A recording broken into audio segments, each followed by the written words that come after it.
చంద్రబాబు నాయుడు గారు అనే వ్యక్తి ముఖ్యమంత్రిగా ఉన్నాడు. మామూలుగా ముఖ్యమంత్రిగా ఉన్న వ్యక్తికి ఒక హుందాతనం ఉంటుంది. ఈ మనిషికి ఆ హుందాతనం లేదు. ఈ మనిషికి ఏదైనా కూడా తాను ముఖ్యమంత్రి కాబట్టి ఏ పదవైనా తనకే కావాలి, తనకు సంఖ్యాబలం లేకపోయినా తనకే కావాలి అన్న అహంకారంతో ఈరోజు చంద్రబాబు నాయుడు రెడ్ బుక్ పాలన సాగిస్తూ ఉన్నాడు. 57 చోట్ల జరిగితే 7 చోట్ల ఎన్నికను వాయిదా వేశారు. ఎందుకనంటే అక్కడ చంద్రబాబు నాయుడుకు గెలిచే వాతావరణం కనిపించక ఆ 7 చోట్ల ఎన్నికలు వాయిదా వేశాడు. మరో 50 చోట్ల ఎన్నిక పెట్టని పరిస్థితి, పెట్టాల్సిన పరిస్థితిలో ఖచ్చితంగా పెట్టాల్సిన పరిస్థితిలో ఎన్నికలు జరపాల్సిన పరిస్థితిలో జరపాల్సి వచ్చింది. ఆ వచ్చిన చోట్ల కూడా 50 చోట్లలో 39 చోట్ల వైఎస్ఆర్సీపీ క్యాడర్ తెగింపుతో గట్టిగా నిలబడింది. నిజంగా ఆ తెగింపు వైఎస్ఆర్సీపీ క్యాడర్ చూపించింది కాబట్టి చంద్రబాబు నాయుడు గారు ఏమీ చేయలేకపోయాడు. ఎంత దారుణంగా చంద్రబాబు నాయుడు గారు అనే వ్యక్తి ప్రవర్తిస్తూ ఉన్నాడు అన్నదానికి నిదర్శనం. ఎక్కడా కూడా చంద్రబాబు నాయుడు గారికి మెజారిటీ లేదు.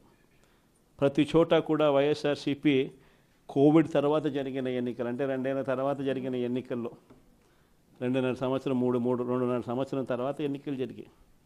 ఆ ఎన్నికల్లో వైఎస్ఆర్ కాంగ్రెస్ పార్టీ స్వీప్ చేసిన పరిస్థితులు మనందరికీ కూడా తెలుసు. ఎక్కడా కూడా చంద్రబాబు నాయుడుకు బలం లేదు.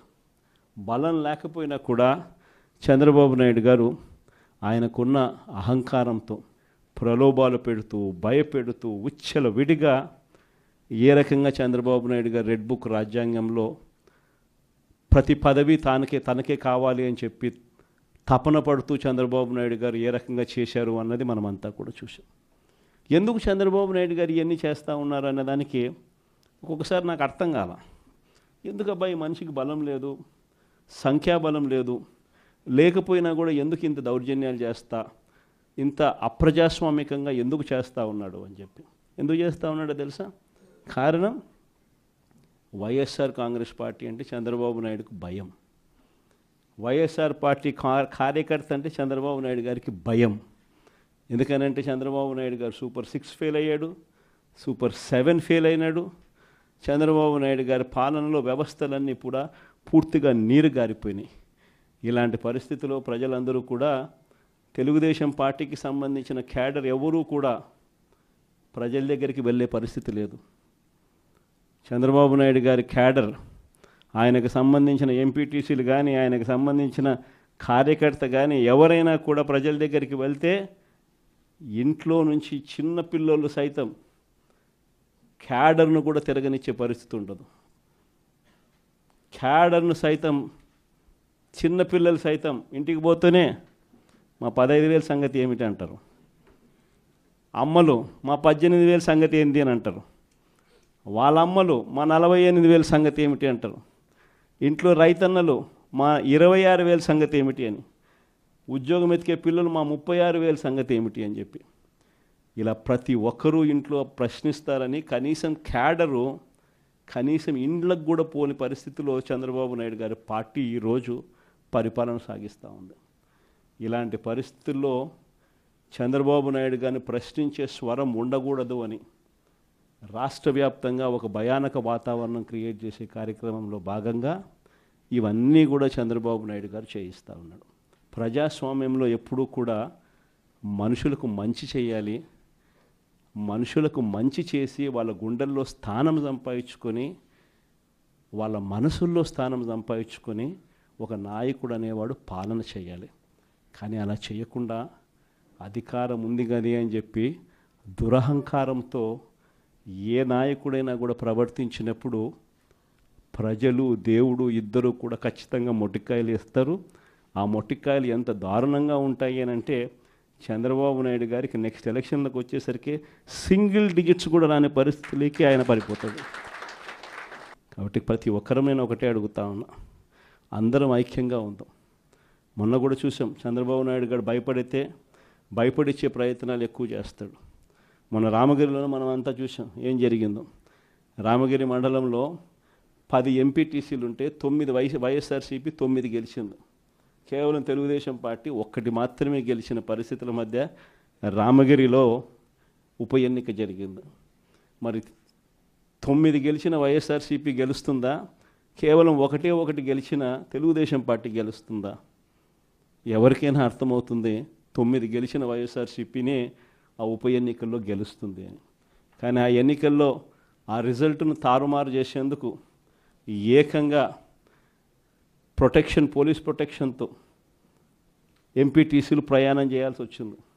మా ప్రాణాలకు ముప్పు ఉంది, మాకు భద్రత కల్పించని కోర్టుకు పోతే కోర్టు పోలీసు భద్రతతో వారిని ఎలక్షన్ హాల్లోకి తీసుకొని పోమని చెప్తే ఈ పోలీసులు ఎంత అన్యాయంగా తయారయ్యారంటే, పోలీసులే ఈ ఎంపీటీసీలను బెదిరించే కార్యక్రమాలు సాక్షాత్తు పోలీసులే చేపట్టారు.